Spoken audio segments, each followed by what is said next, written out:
Please, give me an injection to slow the labor. I need to go home and cook for my husband. The delivery room was filled with the sounds of heavy breathing, hurried footsteps, and gentle words of encouragement. Amara lay on the hospital bed, sweating and exhausted. She was in active labor, and with every passing minute, the contractions became stronger. 2 nurses stood beside her, encouraging her to stay calm and breathe through the pain. Amara gripped the bedsheet tightly as another contraction came.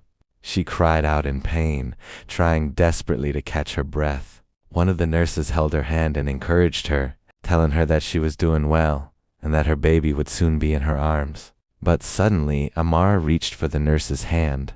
She leaned closer and whispered that she needed an injection. The nurse asked what kind of injection she wanted. Then Amara made a request that left the nurse speechless. She begged the nurse to give her something that would slow down her labor. The nurse couldn't understand.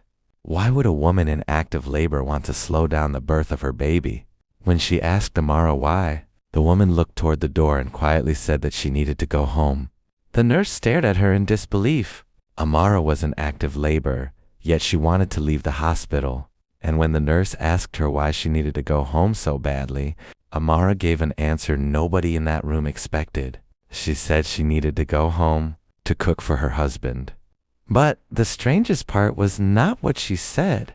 It was the reason she was so afraid of letting him come home to an empty kitchen. The nurse stared at Amara in disbelief. She was in active labor, yet all she could think about was preparing food for her husband. Before the nurse could respond, the doctor, who had overheard the conversation, walked closer to the bed. She asked Amara to repeat what she had just said. Amara repeated her request. She wanted something that would slow down the labor because she needed to go home and prepare food for her husband. The doctor was shocked. He asked Amara why she was thinking about cooking when she should be thinking about herself and the baby she was about to deliver. Amara explained that she had always been that way. Taking care of her husband was something she considered her responsibility. She said her husband would soon be coming home from work, and she didn't want him to return to an empty kitchen. The doctor asked whether her husband knew she was in the hospital. Amara said yes.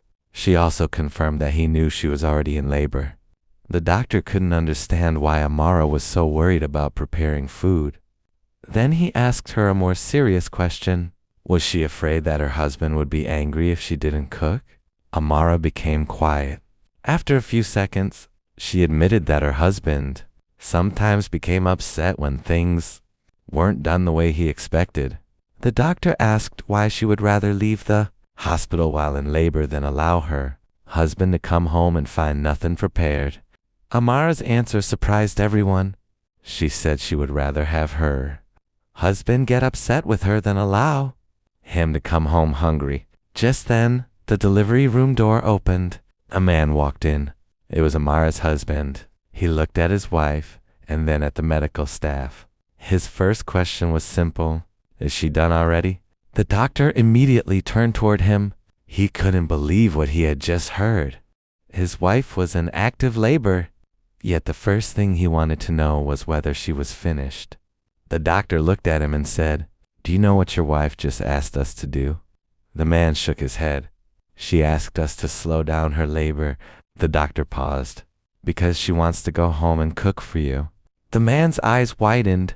He turned toward his wife in disbelief. And for the first time, everyone in that room noticed something strange about his reaction. He didn't look angry. He looked genuinely shocked. But why? And what had happened in there? Marriage that made Amara believe she had to leave a hospital bed in the middle of childbirth just to prepare her husband's meal?